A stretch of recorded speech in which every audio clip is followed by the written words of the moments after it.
The shovel bit into the hard desert earth with a sound like breaking bone, and Mariah Everett's hands were already bleeding by the time the sun climbed halfway to noon. She had wrapped them in strips torn from her petticoat that morning when the blisters first burst open, but the thin cotton was soaked through now, more red than white, and still she kept digging. The hole was maybe 3 feet deep, not nearly enough for what she needed to do, and the August heat of 1878 pressed down on her shoulders like the weight of every mistake she had ever made. Her brother Daniel lay wrapped in the only blanket she owned, his body already stiff in the morning cold that had given way to this merciless afternoon.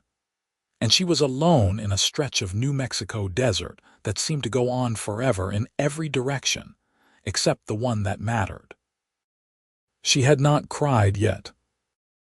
There would be time for that later, or maybe there would not be time at all, but right now there was only the shovel and the earth, and the knowledge that she had to finish this before the sun went down because she could not bear the thought of him lying out here alone in the dark.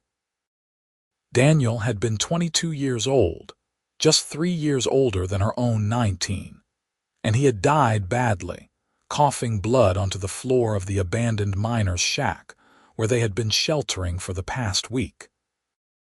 Consumption had hollowed him out over the course of 6 months, turning her strong, laughing brother into something fragile and terrible, and in the end it had taken him in the middle of the night while she slept in the corner, too exhausted to keep watch anymore.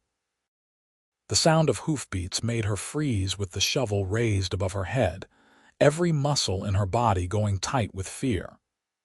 Out here, a stranger could mean death just as easily as help, and she had nothing worth stealing except her life and what remained of her dignity. She turned slowly, squinting against the glare of the sun, and saw a single rider approaching from the east, his horse moving at an easy walk that suggested he was in no particular hurry. As he drew closer, she could make out more details. A tall man, broad-shouldered, wearing a dusty black hat and a dark coat despite the heat, his face shadowed so that she could not read his expression. He reined in his horse about 20 feet away and sat there for a moment, looking at her and then at the blanket-wrapped form, and then at the hole she had been digging. She could see his face now, weather-beaten and sun-darkened, with pale blue eyes that seemed almost colorless in the bright light. He was maybe 25 or 26, she thought, with a strong jaw and a mouth that looked like it had forgotten how to smile. "No one digs alone here," he said, his voice rough and low, and before she could respond he was swinging down from his horse, reaching for his own shovel that had been strapped to his saddle. "I do not need your help," Mariah said, but her voice came out weaker than she intended, cracking on the last word, and they both knew it was a lie. He walked past her to the hole and looked down into it, assessing the depth and the width with the eye of someone who had done this before. "You are going to be here until midnight if you keep going at that pace," he said. "And the coyotes will come out before then. You do not want to be here when they do." She wanted to argue with him, wanted to tell him to get back on his horse and leave her to her grief, but her hands hurt so badly that she could barely hold the shovel anymore, and the hole was not even half as deep as it needed to be. She watched as he stepped down into the grave and began to dig, his movements efficient and practiced, the muscles in his back and shoulders working beneath his shirt. For a long moment she just stood there, and then she forced herself to move, to take up her own shovel again and work beside him. They dug in silence for what felt like hours. The sun crawled across the sky and the hole grew deeper, and Mariah found herself falling into a rhythm with this stranger, their shovels rising and falling in an almost synchronized pattern. Her hands screamed with pain and her back ached and her shoulders burned, but she kept going because stopping would mean thinking and thinking would mean remembering, and she was not ready for that yet. What was his name? The man asked finally, breaking the silence that had stretched between them. "Daniel," she said. "Daniel Everett, my brother." He nodded, as if this explained everything, and maybe it did. "I am sorry for your loss," he said, and something in the way he said it made her believe that he actually was, that these were not just empty words but something that came from a place of real understanding. "What is your name?" she asked, because it seemed wrong somehow to let a stranger dig her brother's grave without even knowing what to call him. "Nathan Blake," he said. "I have a ranch about 15 miles south of here. I was heading into Placitas when I saw you." "Thank you," she said, and this time her voice did break, the words coming out choked and raw. "I know you do not have any reason to help me." He looked at her then, really looked at her for the first time, and she saw something flicker in those pale eyes. "Everyone needs help sometimes," he said. "No shame in that."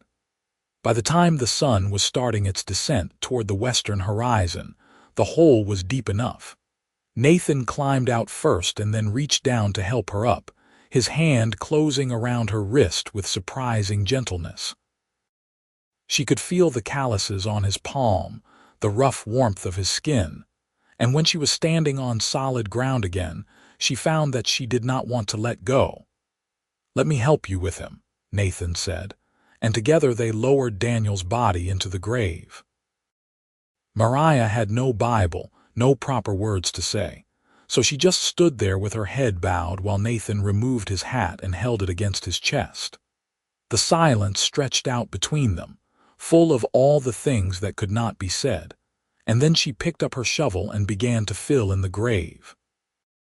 This part was easier somehow, or maybe she was just numb enough now that nothing felt difficult anymore. The earth fell onto the blanket in thick clods, covering first Daniel's feet and then his legs and then his chest, and when his face disappeared beneath the dirt, Mariah had to turn away, pressing her fist against her mouth to keep from making a sound. Nathan did not say anything, just kept working until the grave was filled and mounded over. Then he walked back to his horse and returned with a flat piece of wood and a knife, and he carved Daniel's name into the wood along with the date, August 15, 1878. He drove the makeshift marker into the ground at the head of the grave and stepped back. "You should not stay out here alone tonight," he said. "Placitas is too far to reach before dark, but my ranch is close. You can have a meal and a place to sleep, and in the morning I will take you wherever you need to go." Mariah looked at him, this stranger who had stopped to help her for no reason except that she needed it, and she knew that she should be more cautious, more wary of accepting his offer. But she was so tired and so hungry and so completely alone that caution seemed like a luxury she could not afford. "All right," she said. "Thank you." They buried her shovel in a pile of rocks near the grave so that she could find it again if she ever came back, though she suspected she would not. Nathan helped her onto his horse, a big bay gelding with a patient eye, and then swung up behind her. She sat stiffly at first, acutely aware of his chest against her back and his arms on either side of her as he held the reins. But as they rode south through the desert, she found herself relaxing despite everything, leaning back against him because it was easier than trying to hold herself upright.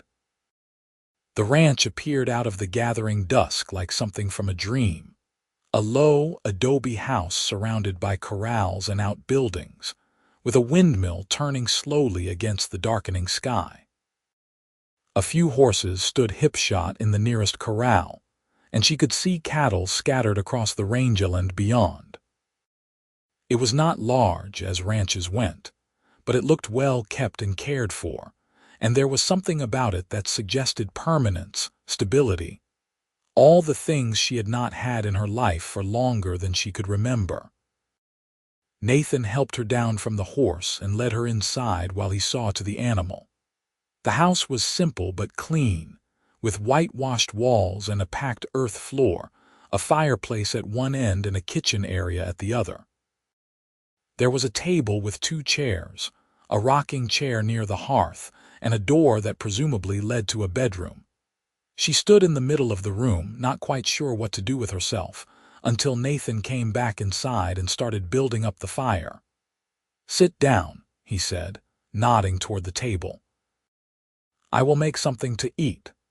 She sat, watching as he moved around the kitchen with the ease of someone who was used to taking care of himself.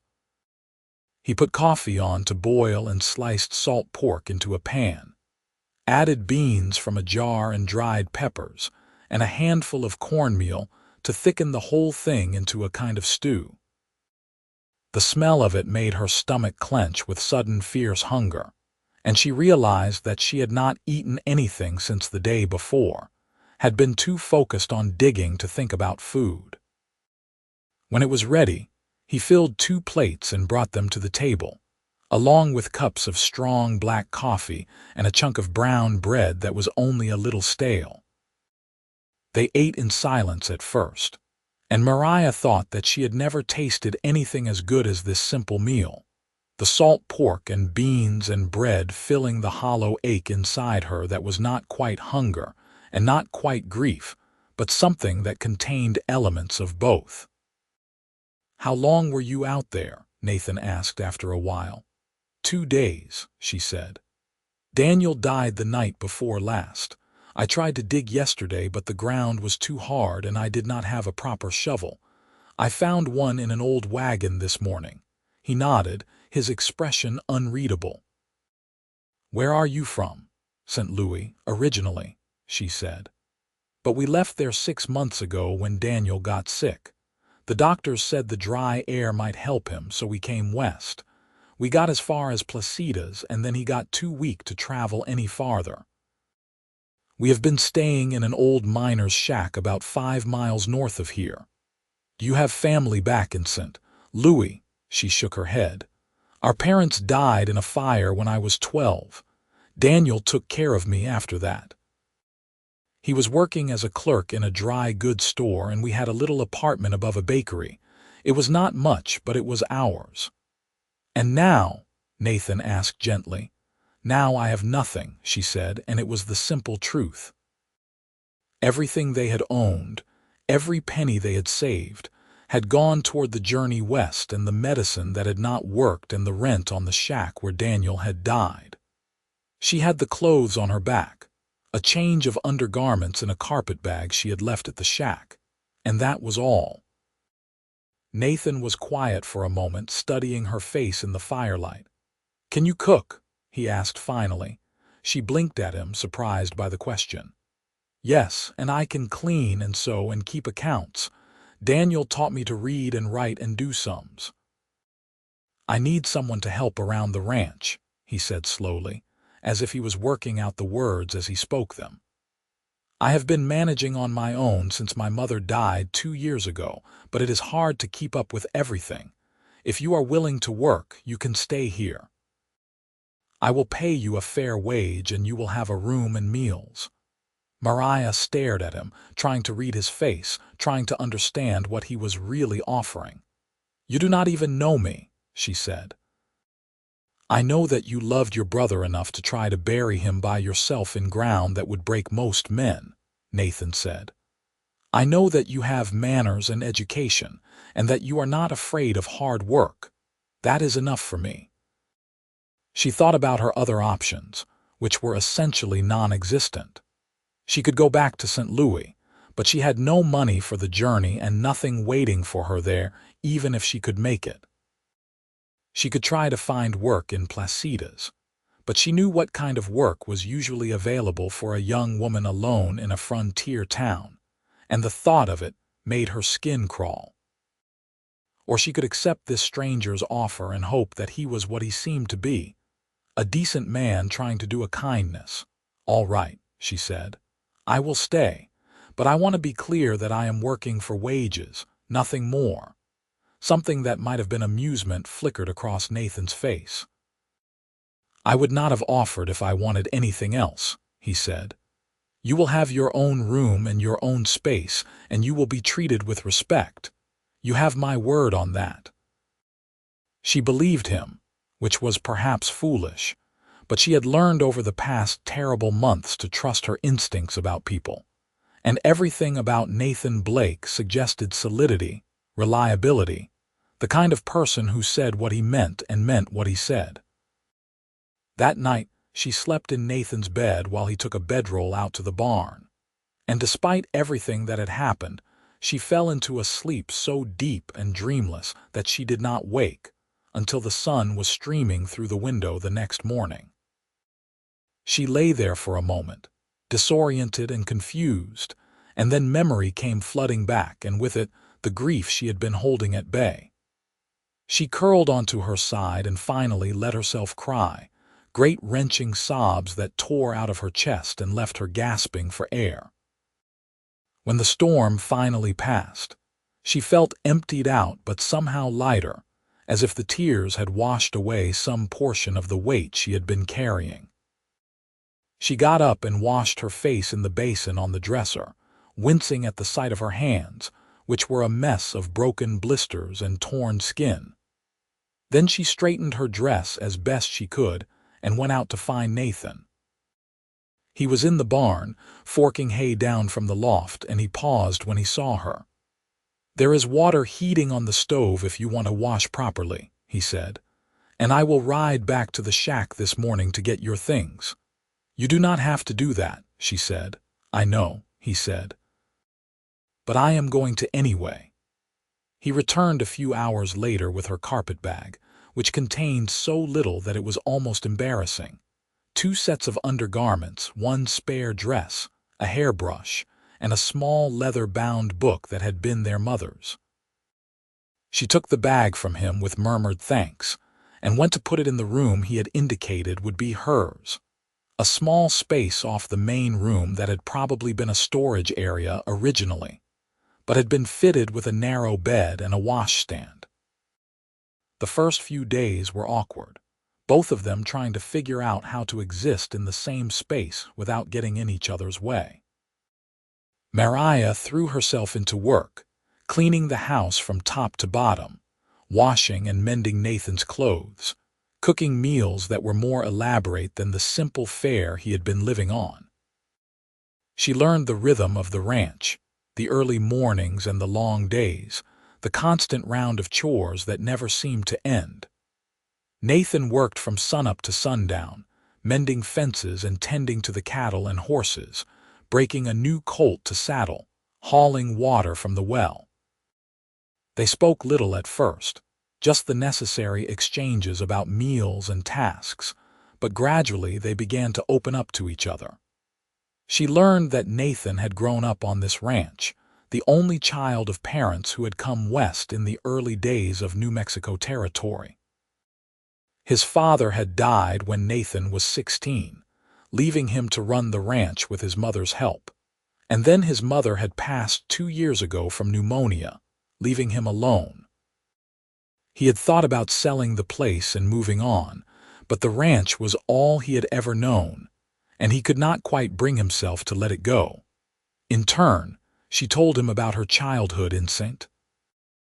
Louis, about Daniel and the way he had stepped up to take care of her when their parents died, working long hours at the store so that she could stay in school. She told him about the fire that had killed their parents, the way the whole block of tenements had gone up in flames in the middle of the night, and how she still sometimes woke from nightmares of smoke and heat and her mother's screaming. She told him about Daniel's illness, the slow, terrible progression of it, the way it had stolen him piece by piece until there was almost nothing left of the brother she remembered. Nathan listened to all of this without judgment, without offering empty platitudes or trying to tell her that things would get better. He just listened, and somehow that was exactly what she needed. The weeks passed and summer began to fade into fall, the brutal heat giving way to cooler mornings and evenings. Mariah found herself settling into the life of the ranch in a way that surprised her. She had always been a city person, used to the noise and bustle of St. Louis, but there was something soothing about the vast emptiness of the desert, the silence broken only by the wind and the occasional call of a hawk circling overhead. She learned to ride, awkwardly at first and then with increasing confidence, and Nathan taught her how to handle a rifle in case she ever needed to defend herself or the ranch. She caught him watching her sometimes when he thought she was not looking, his pale eyes thoughtful and assessing, and she wondered what he saw when he looked at her. She was not beautiful, she knew that much. Her face was too angular, her mouth too wide, her hair an indeterminate brown that never held a curl no matter what she did with it. But she was strong and capable, and maybe that was worth more out here than conventional prettiness. For his part, Nathan remained something of a mystery to her. He was unfailingly courteous, treating her with a respect that bordered on formality, but he kept a distance between them that she could not quite cross. She wondered sometimes if he was lonely, living out here by himself with only the horses and cattle for company, but he never said anything to suggest that he wanted more from life than what he had. It was late September when the pattern of their careful coexistence finally shifted. Mariah had been at the ranch for 6 weeks, and she had ridden into Placida's that morning to pick up supplies, a task that Nathan usually handled but had turned over to her when he came down with a bad cold. The town was small, just a collection of buildings clustered around a dusty main street, but it had a general store and a saloon and a boarding house, and that was enough to support the handful of ranchers and miners who lived in the area. She was loading sacks of flour and beans into the wagon when a man approached her, tall and lean with a face that might have been handsome if not for the cruel set of his mouth. She had seen him around town before, always watching her with an intensity that made her uncomfortable, but he had never spoken to her until now. "You are the woman staying out at the Blake Ranch," he said, and it was not quite a question. "I work for Mr. Blake," she said carefully, keeping her voice neutral. "Is that what they are calling it these days?" the man said, and there was something nasty in his tone that made her hands clench around the sack of flour she was holding. "I do not know what you mean," she said. "I mean that a young woman living alone with a man, no proper chaperone or anything, well, people talk. They wonder what kind of work you are really doing out there." Heat flooded Mariah's face, anger and humiliation warring for dominance. "My employment is none of your concern," she said sharply. "Now, if you will excuse me, I have work to do." She turned to put the flour in the wagon, but the man caught her arm, his fingers digging in hard enough to hurt. "I am just trying to help you understand your situation," he said. "A woman in your position needs to be careful about her reputation. Now, I have a proposition for you. I have a ranch twice the size of Blake's, and I could use someone like you. I would pay better, and I would be willing to make the arrangement more permanent, if you know what I mean." Mariah wrenched her arm free and took a step back, her heart pounding. "I am not interested," she said. "Please leave me alone." The man's expression darkened. "You are making a mistake," he said. "Nathan Blake is not going to marry you no matter how long you warm his bed. At least I am offering something respectable." "There is nothing respectable about you, Mr. Cartwright," said a new voice, and Mariah turned to see an older woman standing behind her, arms crossed over her ample chest. She recognized the woman as Mrs. Patterson, who ran the boarding house. "And I will thank you to stop harassing this young lady. Miss Everett has been nothing but proper in all her dealings, and I will not stand by and listen to you impugn her character." Cartwright glared at Mrs. Patterson but took a step back. "This is not over," he said, and then he turned and stalked away. Mariah let out a shaky breath. "Thank you," she said to Mrs. Patterson. The older woman patted her hand. "Do not pay any mind to Joseph Cartwright," she said. "He has been trying to buy the Blake Ranch for years, and Nathan will not sell. This is just his way of trying to cause trouble. Everyone in town knows you are a respectable young woman." But as Mariah drove the wagon back to the ranch, she could not help but worry about what Cartwright had said. She had been so focused on survival, on getting through each day, that she had not really thought about how her situation might look to others. She was living alone with a man to whom she was not married, not even related, and in a place and time where a woman's reputation was everything. That was a dangerous position to be in. When she got back to the ranch, Nathan was sitting on the porch despite his cold, watching the sun sink toward the horizon. She told him about the encounter with Cartwright, her words tumbling over each other in her haste to get the story out. Nathan's face went hard and cold in a way she had never seen before.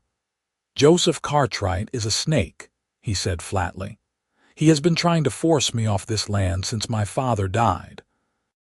First he tried to buy me out, and when that did not work, he started spreading rumors, trying to turn the other ranchers against me. I should have warned you about him." "Mrs. Patterson said that everyone in town knows I am respectable," Mariah said, but she heard the uncertainty in her own voice. Nathan looked at her for a long moment. "They do," he said, "but Cartwright has a point, even if his motives are rotten. Your reputation could suffer from this arrangement, and I do not want that. I have been thinking about it for a while now, and I have a solution if you are willing to consider it." Mariah's heart started to beat faster. "What kind of solution?" "Marry me," Nathan said, and the words were so blunt and unexpected that she just stared at him. "It would not have to be a real marriage, not if you do not want it to be. We could have separate rooms, go on just as we have been. But it would protect your reputation, and it would give Cartwright one less thing to use against us." "That is ridiculous," Mariah said, but her voice came out weak. "You cannot just marry someone to protect their reputation." "Why not?" Nathan asked. "People get married for worse reasons. At least we already know we can live together without driving each other crazy." She wanted to laugh at the absurdity of it, but there was something in his face that stopped her, a vulnerability she had never seen there before. "Is that the only reason you are asking?" she said quietly. Nathan was silent for a moment, and then he stood up and walked to the edge of the porch, looking out over the desert. "No," he said finally. "If I am being honest, it is not. I have gotten used to having you here, Mariah. I like coming in at the end of the day and finding you in the kitchen. I like hearing you sing while you work, and the way you argue with me when you think I am wrong about something. I like the person I am when you are around, and I think that maybe, if you gave it a chance, you might feel the same way about me." Mariah's throat felt tight. She thought about the past 6 weeks, the way Nathan had been unfailingly kind to her, patient with her grief and respectful of her boundaries. She thought about the way she had started to look forward to mealtimes, to the quiet conversations they had in the evenings while she mended and he worked on tack. She thought about the way her heart had started to lift whenever she heard his footsteps on the porch, the way she had caught herself watching him when he worked, admiring the strength in his hands and the steadiness of his gaze. "I might," she said, and the words felt like stepping off a cliff into the unknown. "I might feel the same way." He turned to look at her, and something in his expression made her breath catch. "Then will you marry me?" He asked again, and this time there was no talk of separate rooms or arrangements, just the simple question hanging in the air between them. "Yes," she said, and then, more strongly, "Yes, I will marry you." They were married 2 weeks later in the small church in Placitas with Mrs. Patterson and the minister's wife as witnesses. Mariah wore her best dress, the blue one that Daniel had bought her for her 18th birthday, and Nathan wore a new shirt and had trimmed his hair and shaved. The ceremony was simple and brief, but when Nathan slipped the ring onto her finger, a slim gold band that had belonged to his mother, Mariah felt something shift inside her, a sense of rightness that she had not expected. Afterward, they had dinner at the boarding house with Mrs. Patterson and a few other townspeople who had become friendly with Mariah over the past weeks.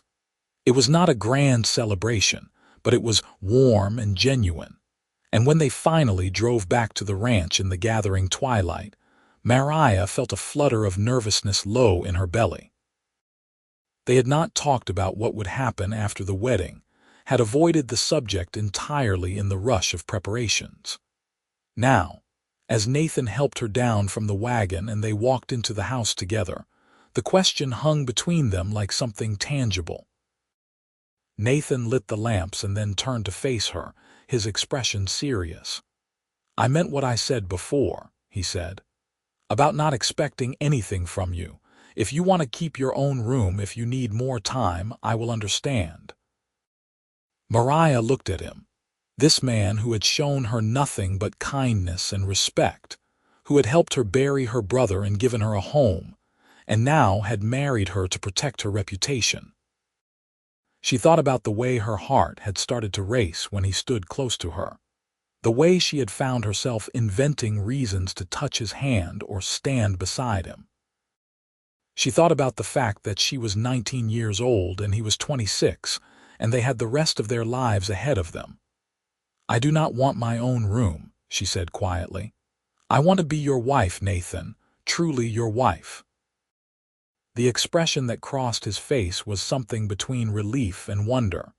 He crossed the space between them in 2 long strides and took her face between his hands, his touch gentle despite the calluses on his palms. "Are you sure?" he asked, his voice rough. "I am sure," she said. And then he was kissing her, soft at first and then with increasing intensity. And she kissed him back with all the pent-up emotion of the past months, the grief and fear and loneliness transmuting into something warm and alive and full of possibility. They stumbled toward the bedroom, shedding clothes as they went. And if their lovemaking was awkward and fumbling at first, it was also sweet and tender.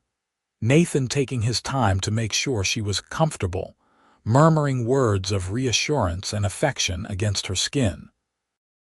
Mariah had heard the other girls in St. Louis talk about their wedding nights in hushed whispers, tales of pain and embarrassment and disappointment, but this was nothing like that. This was Nathan learning the shape of her body, and she learning his, the two of them finding a rhythm together that felt as natural as breathing.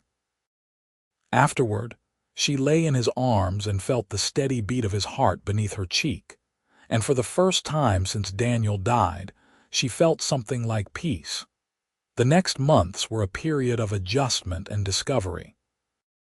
Mariah moved her few belongings into Nathan's room, their room now, and they settled into a new rhythm as husband and wife. She learned that Nathan talked in his sleep sometimes, muttering about cattle and fences and the price of beef. He learned that she was not a morning person, and needed at least 1 cup of coffee before she could carry on a coherent conversation. They learned each other's bodies with the enthusiasm of newlyweds, finding joy and comfort in the physical expression of their growing affection. The work of the ranch continued, harder now as winter approached, and they had to lay in supplies and make sure the cattle would have enough forage to survive the cold months. Nathan taught Mariah how to shoot properly, not just well enough to scare off a coyote but with real accuracy, and she turned out to have a good eye for it. They worked side by side repairing the barn roof before the first snows came, and Mariah discovered that she was not afraid of heights the way she had always thought she was.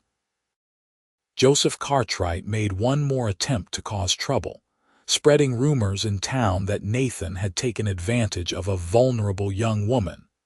But the attempt backfired when Mrs. Patterson organized the town's women to publicly defend Mariah's character.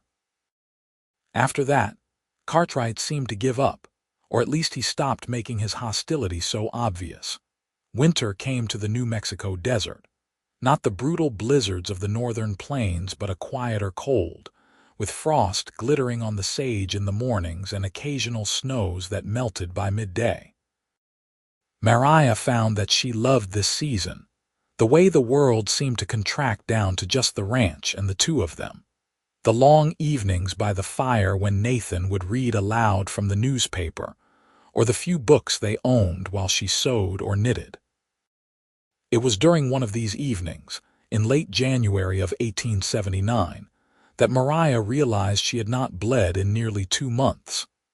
She sat very still, her knitting forgotten in her lap, as she counted back the weeks and tried to remember the signs her mother had told her about before she died. The tender breasts, the faint queasiness in the mornings, the bone-deep exhaustion that hit her in the afternoons, it all added up to one inescapable conclusion. "Nathan," she said, and something in her tone made him look up from the newspaper he was reading. "I think I am with child." He stared at her for a moment, his face blank with shock, and then a slow smile spread across his features, transforming him into someone younger and lighter. "Are you certain?" he asked. "As certain as I can be without seeing a doctor," she said. "I have missed my courses and I have been feeling strange." He crossed to where she sat and knelt beside her chair, taking her hands in his. "How do you feel about it?" he asked. "Are you happy?" Mariah thought about it, examining her own emotions with care. She was frightened, certainly. Childbirth was dangerous, and she had heard too many stories of women who died bringing new life into the world. But beneath the fear was something else, a quiet joy that surprised her with its intensity. "I am happy," she said. "Scared, but happy." "We will get you the best care we can afford," Nathan said. "I will take you to see Dr. Morrison in Placitas tomorrow, and we will make sure you have everything you need. Doctor." Morrison confirmed what Mariah already suspected, estimating that the baby would arrive sometime in late July or early August. He gave her a list of things to avoid and instructions for maintaining her health, and Nathan listened to every word with an intensity that would have been amusing if it had not been so touching. The pregnancy progressed smoothly through the spring. Mariah's belly swelled and the baby began to move. First just flutters that she thought she might be imagining, and then unmistakable kicks and rolls that sometimes left her breathless. Nathan took over more of the heavy work, insisting that she rest more even though she felt perfectly capable of doing everything she had been doing before. They spent their evenings planning for the baby, transforming the small storage room where Mariah had first slept into a nursery, building a cradle from wood that Nathan shaped and sanded until it was smooth as silk. The baby was born on a sweltering August night, almost exactly a year after Mariah had been digging her brother's grave in the desert. The labor was long and difficult, lasting nearly 20 hours, and there were moments when Mariah was certain she was going to die, that this was the price she had to pay for her brief happiness. But Mrs. Patterson was there, having come to stay at the ranch for the last 2 weeks of the pregnancy, and she talked Mariah through each contraction with a steady stream of encouragement and advice. When the baby finally emerged, squalling and red-faced, Mrs. Patterson announced that it was a boy, healthy and strong, lunged. Nathan, who had been banished to the main room during the labor, was allowed back in to meet his son, and the expression on his face when he held the baby for the first time was something Mariah knew she would remember for the rest of her life. They named him Daniel, after Mariah's brother, and he grew into a sturdy, cheerful child who had Nathan's pale blue eyes and Mariah's stubborn chin. A second son, James, arrived 2 years later, and then a daughter, Sarah, 2 years after that. The ranch prospered, expanding as Nathan proved himself to be as good a businessman as he was a rancher, and they built a larger house to accommodate their growing family. Life was not always easy. There were droughts and floods, sick cattle and broken equipment, the thousand small crises that made up the daily reality of ranching. But through it all, Mariah and Nathan faced things together, their partnership deepening into something that felt as essential as breathing. They still had their quiet evenings by the fire, though now they were often interrupted by children needing attention or comfort. They still made love with the passion of newlyweds, though they had learned to be quieter about it with 3 little ones sleeping in the next room. On their 10th wedding anniversary, Nathan gave Mariah a locket with a picture of Daniel in it, the one photograph she had of her brother. She wore it every day after that, a reminder of where she had come from and how far she had traveled. On their 20th anniversary, they stood together on the porch and watched their grandchildren play in the yard, Daniel's 3 boys and Sarah's little girl. Nathan put his arm around Mariah's waist and pulled her close, and she leaned into him the way she had that first day riding double on his horse, trusting him to hold her steady. "You ever think about that day?" Nathan asked. "The day I found you." "All the time," Mariah said. "I think about how alone I was, and how certain I was that I would always be alone. And then you rode up and said no one digs alone here, and everything changed." "I almost did not stop," Nathan admitted. "I was in a hurry to get to town, and I told myself it was not my business. But something made me turn around." "I am glad you did," Mariah said, turning to look up at him. His hair was mostly gray now, and there were deep lines around his eyes, but she still saw the man who had climbed down into a grave to help a stranger, who had offered her shelter and work, and eventually his heart. "So am I," Nathan said, and kissed her there on the porch while their grandchildren shrieked with laughter, and the sun set over the New Mexico desert, painting the sky in shades of orange and gold.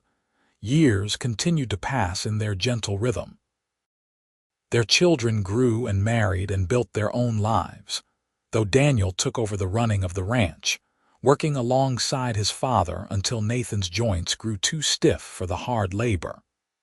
James became a lawyer and moved to Santa Fe, though he visited often with his wife and children.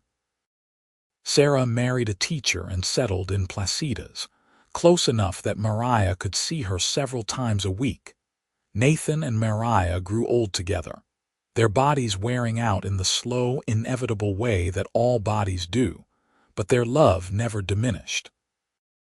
If anything, it grew stronger, tempered by decades of shared experience and mutual support. They knew each other so completely by then that they could communicate with just a glance or a touch, whole conversations happening in the space between heartbeats. When Nathan died at the age of 78, peacefully in his sleep with Mariah beside him, she grieved him with the full force of a love that had sustained her for more than half a century. But she did not grieve alone. Their children and grandchildren and great-grandchildren surrounded her, the family that had grown from that single act of kindness on a hot August day in 1878. Mariah lived another 5 years, long enough to see her first great-great-grandchild born, a boy with pale blue eyes who reminded her so much of Nathan that it made her heart ache. She spent those years passing on the stories of her life to anyone who would listen, making sure that the younger generations understood where they came from and what it had taken to build the life they now enjoyed. She told them about Daniel, her brother who had sacrificed so much to take care of her, who had died too young in a cold shack in the desert. She told them about the day she had tried to bury him alone, when her hands were bleeding and her heart was broken and she could not see any path forward. And she told them about Nathan, the cowboy who had ridden up and said no one digs alone here, who had helped her through the darkest moment of her life, and then stayed to help her through every moment after. She told them about the marriage proposal on the porch, about the first awkward kiss, about the way love could grow from the smallest seed of kindness if you tended it with care. On a warm spring day in 1904, Mariah died surrounded by the family she and Nathan had built together. She was 85 years old, and she died with a smile on her face, her hand resting on the locket that held Daniel's picture. They buried her next to Nathan on a hill overlooking the ranch, and Daniel, their son, now in his 50s, carved their names into matching headstones. Nathan Blake, it read, 1852–1930, and Mariah Blake, 1859–1904. Beloved husband and wife, parents, grandparents, and great-grandparents, together always. The ranch continued to thrive for generations after, run by their descendants, each one carrying forward the lessons that Nathan and Mariah had taught about hard work and kindness, and the importance of never letting someone face their burdens alone. The story of how Mariah and Nathan had met became family legend, told and retold around dinner tables and at family gatherings, a reminder that sometimes the worst moments of our lives can lead us to the best things we will ever know. And if, on quiet evenings when the wind blew just right across the desert, someone standing on the porch of the ranch house thought they could hear the echo of laughter or catch a glimpse of two figures standing close together watching the sunset, well, that was just the way of things in a place where love had put down such deep and lasting roots. The house itself, expanded and modernized over the decades, but still recognizable as the place Nathan had built with his father, stood as a testament to their legacy. The original bedroom where Nathan and Mariah had spent their wedding night was preserved as much as possible, though it was now used as a guest room. The nursery where little Daniel had slept was now an office, but the cradle Nathan had built still sat in the corner, used for each new generation of babies. In the main room, above the fireplace, hung a large portrait that had been painted from an old photograph taken on Nathan and Mariah's 25th anniversary. They stood side by side, Nathan's hand on Mariah's shoulder, both of them looking directly at the camera with expressions of quiet contentment. Their children and grandchildren gathered around them, a sprawling family group that spoke to the richness of the life they had built together. Visitors to the ranch often remarked on the portrait, on the obvious love between the couple at its center. And the Blake descendants would smile and tell the story, just as it had been told to them, how their great-great-grandmother had been alone in the desert, burying the brother who had raised her, when their great-great-grandfather had ridden up and changed both their lives forever. It was a story about grief and loss, certainly, but more than that, it was a story about hope and second chances, about the way a single moment of compassion could ripple outward through time, touching lives that had not even been lived yet. It was a story about the Wild West, about the harsh beauty of the New Mexico desert, and the tough, resilient people who had made their homes there. But most of all, it was a love story, the kind that transcended time and circumstance, built on a foundation of mutual respect and shared purpose, and the simple recognition that some burdens are too heavy to carry alone. Nathan and Mariah had understood that, had built their entire lives around it, and in doing so had created something that would outlast them both. On the anniversary of their wedding each year, their descendants made a pilgrimage to the graves on the hill. They brought flowers, desert wildflowers, when they were in bloom, or cultivated roses from the garden Mariah had planted and her daughters and granddaughters had maintained.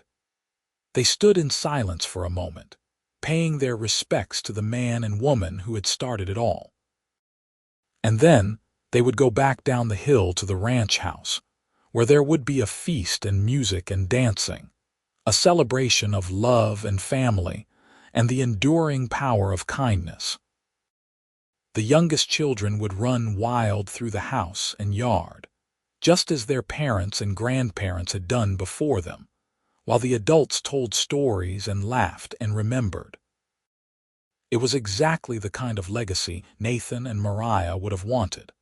Not monuments or accolades, but a living, breathing family that carried their values forward into the future.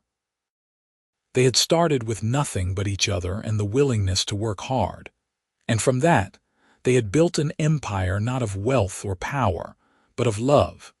The ranch itself continued to evolve with the times. By the middle of the 20th century, it had incorporated modern farming techniques and equipment, though the family made sure to maintain sustainable practices that would preserve the land for future generations. They diversified beyond cattle, adding crops and horses and eventually ecotourism, people wanting to experience life on a working ranch. But no matter how much changed, the core of what Nathan and Mariah had built remained the same. It was still a place where hard work was valued and rewarded, where family came first, and where no one was ever left to face their troubles alone. Ranch hands who fell on hard times found themselves supported by the Blake family, given time to recover and get back on their feet. Neighbors who needed help with branding or mending fences could count on the Blakes to show up with extra hands. It was the same principle Nathan had acted on that day in 1878, expanded and institutionalized into a way of life. Among the family archives, carefully preserved in climate-controlled storage, were Mariah's journals. She had started writing shortly after marrying Nathan, filling page after page with her thoughts and observations, her hopes and fears, the small details of daily life that might otherwise have been lost to time. Future generations pored over these journals, finding in them a window into the past and a connection to a woman most of them had never met, but who had shaped all their lives. In one entry, dated October 15, 1878, just a month after their wedding, Mariah had written, "I keep thinking about how close I came to giving up that day in the desert. My hands were bleeding, my heart was broken, and I could not see any reason to keep going. If Nathan had not stopped, I do not know what would have become of me. I might have finished digging and then just walked out into the desert and let it take me. But he did stop, and he helped me, and now I have a life I never imagined was possible. I have a home, and a husband who treats me with kindness and respect, and the hope of a future that does not frighten me. I do not know if I believe in fate or divine intervention, but I believe that Nathan was meant to find me that day. We were meant to save each other." And in another entry, this one from 1895, nearly 20 years into their marriage, "Nathan gave me roses from the garden today, even though it is not our anniversary or my birthday or any special occasion. When I asked him why, he said it was because he had been thinking about how lucky he was to have me, and he wanted me to know it. After all these years, he can still make my heart flutter with a simple gesture.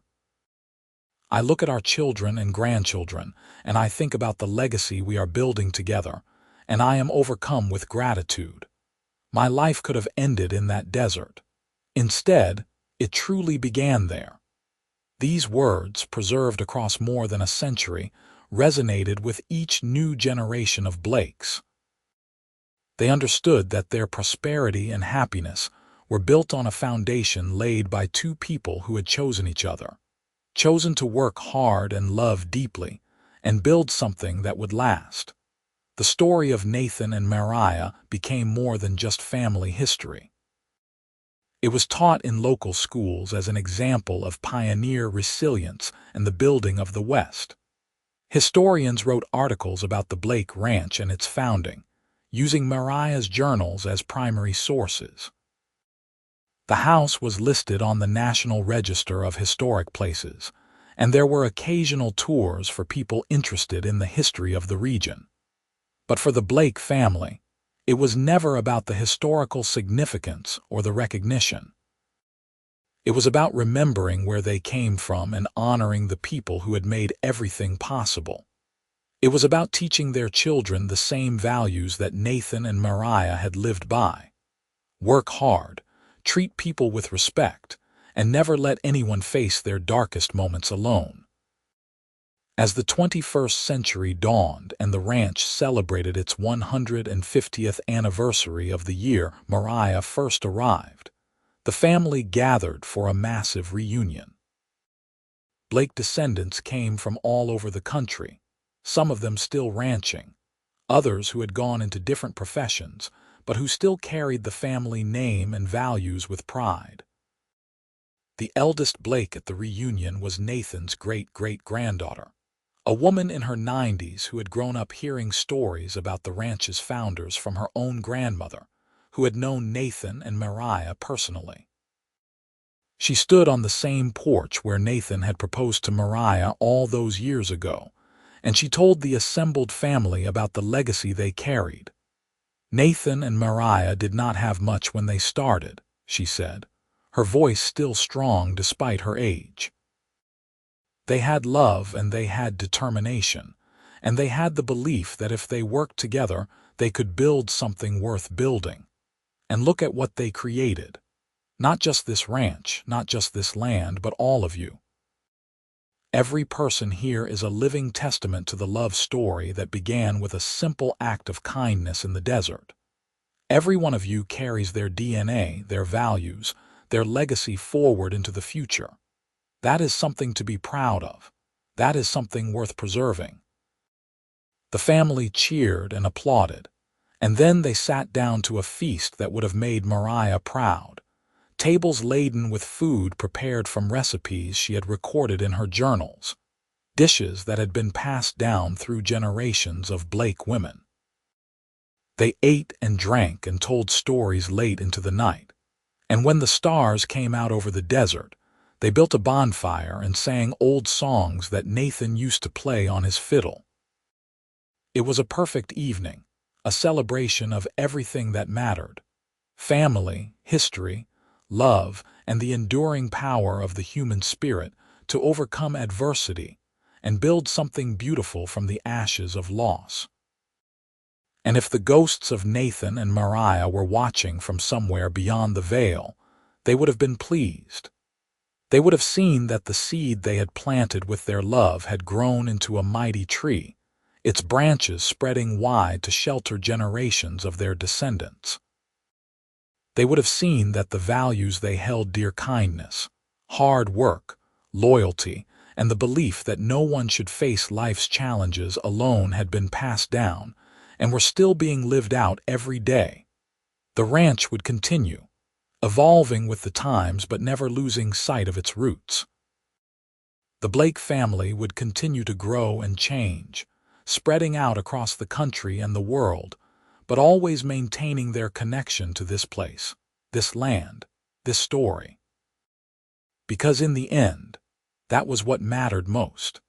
Not the size of the ranch or the number of cattle or the money in the bank, but the story of two people who had found each other in the hardest of circumstances and had chosen to build a life together based on love and mutual respect, and the simple recognition that we are all better together than we are alone. That was the legacy of Nathan and Mariah Blake, and it was a legacy that would endure as long as there were Blakes to carry it forward. It was a legacy written in the red dust of the New Mexico desert, in the strong bones of the ranch house, in the faces of their descendants who bore their features and their names. It was a legacy of love that had started with 5 simple words spoken on a sweltering August day in 1878. No one digs alone here. Those words had changed everything. They had saved a life, sparked a love story, and built a dynasty. And they continued to echo through time, a reminder that sometimes the smallest acts of kindness can have the biggest impacts, that sometimes stopping to help a stranger can change the entire course of not just one life, but many lives yet to come. The sun set over the ranch on that anniversary evening, painting the sky in the same shades of orange and gold that Nathan and Mariah had watched together so many times. The desert stretched out in all directions, vast and beautiful and unforgiving, the same desert where Mariah had once stood alone and broken, trying to bury her brother with her own bleeding hands. But she had not stayed alone. Nathan had made sure of that. And in making sure of that, he had created a love story for the ages, one that would be remembered and celebrated for generations to come. It was a story that proved love could grow in the harshest of environments, that happiness could be built from the ruins of grief, and that sometimes the best things in life come from the moments when we choose compassion over convenience, kindness over indifference, together over alone. That was the story of Nathan and Mariah Blake, and it was a story that would never be forgotten.